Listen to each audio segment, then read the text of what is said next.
The Science and Art of Multifamily Marketing, written and produced by The Training Factor. What is marketing? According to businessdictionary.com, marketing is a management process through which goods and services move from concept to the customer. As a philosophy, it is based on thinking about the business in terms of customer needs and their satisfaction. As a practice, it consists of the coordination of 4 elements called the 4 Ps. Number 1, identification, selection, and development of a product. Number 2, determination of its price. Number 3, selection of a distribution channel to reach the customer's place. And 4, development and implementation of a promotional strategy. Marketing differs from selling because, in the words of Harvard Business School's Emeritus Professor of Marketing Theodore C. Levitt, selling concerns itself with the tricks and techniques of getting people to exchange their cash for your product.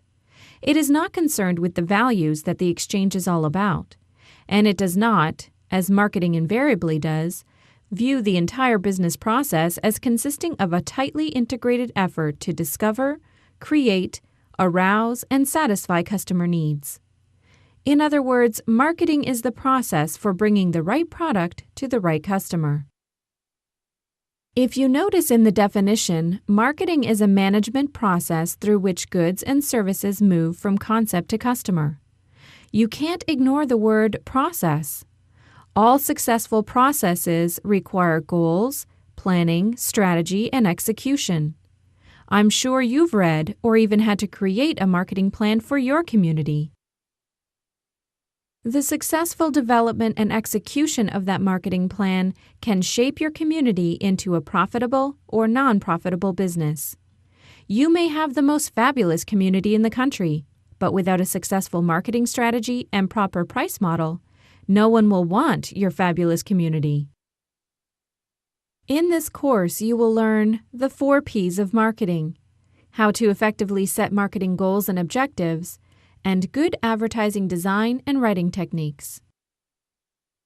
Fair housing, local laws, and your marketing. Before launching any marketing campaign, make sure that your advertising complies with federal, state, and local laws with regards to fair housing. Many believe that fair housing laws only come into play during the application, qualification, and selection process, but this couldn't be further from the truth. The federal fair housing laws prevent you from advertising with verbiage, logos, or models that indicate a preference or aversion towards a member of a protected class. For more information on the fair housing laws, visit www.hud.gov. If an individual in a protected class feels they have been discriminated against, they may file a complaint with HUD or with state or local fair housing agencies. Extreme care should be taken with regards to advertising verbiage and models in order to avoid costly and embarrassing mistakes. Always include the Equal Opportunity Housing logo in advertisements. Additionally, make sure that any incentive or resident referral program comply with your housing programs and state and local laws.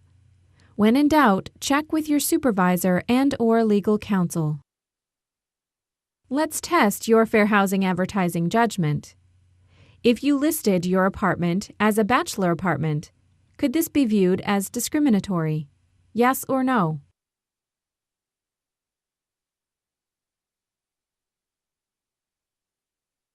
Oh no, that is incorrect.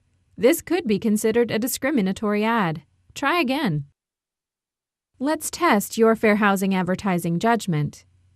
If you listed your apartment as a bachelor apartment, could this be viewed as discriminatory? Yes or no? Good job! That is correct. This statement could be viewed as discriminatory.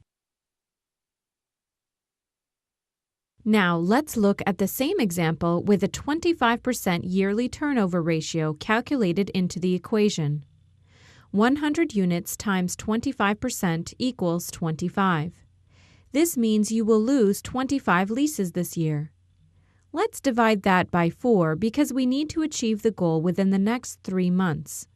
so we will need to add 6.25 units to the 5 units we calculated by subtracting 89 from 94. So, in fact, you need to lease 12, rounding up, total units to reach your goal of 94%. Now you try. What if the yearly turnover ratio was 20% instead of 25? How many leases would you need then? 8, 10, or 11?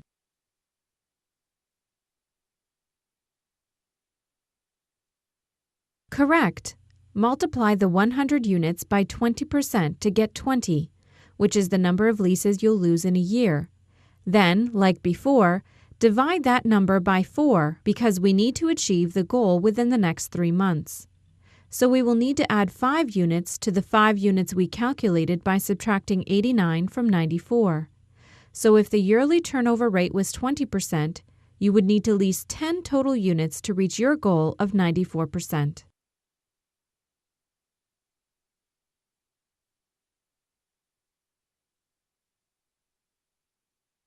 So let's take a simple example and apply it to our fictional apartment community, Park Plaza. Chip ran a demographic report from their accounting system and determined that the occupational breakdown was as follows: 30% military, 10% students, 40% professionals, 15% retired, and 5% miscellaneous. If you were Chip, looking at just this one demographic factor, which groups do you feel would be a good target audience? Students and retired, retired and military, or military and professionals? No, those groups are not the best target audience according to the demographics report. Look at the report once more and try again. If you were Chip, looking at just this one demographic factor, which groups do you feel would be a good target audience? Students and retired, retired and military? That's right! Military and professionals are the 2 largest groups at the community according to the report. So that is an indication that they would be good target markets. Chip also observed 3 of his competitors' advertisements and found that they were advertising things like 5-minute walk to the university, never see your roommate floor plans, bike to campus. What conclusion could Chip draw from their advertisements? The other communities are clearly struggling because Park Plaza only has a 10% student population. If there were more students interested in the location, his population would be higher. That is incorrect. The purpose of analyzing your competition along with your own demographics is to make sure you didn't miss something. Try again. What conclusion could Chip draw from their advertisements? The other communities are... That's right! This could be an untapped market for Chip. He should evaluate further.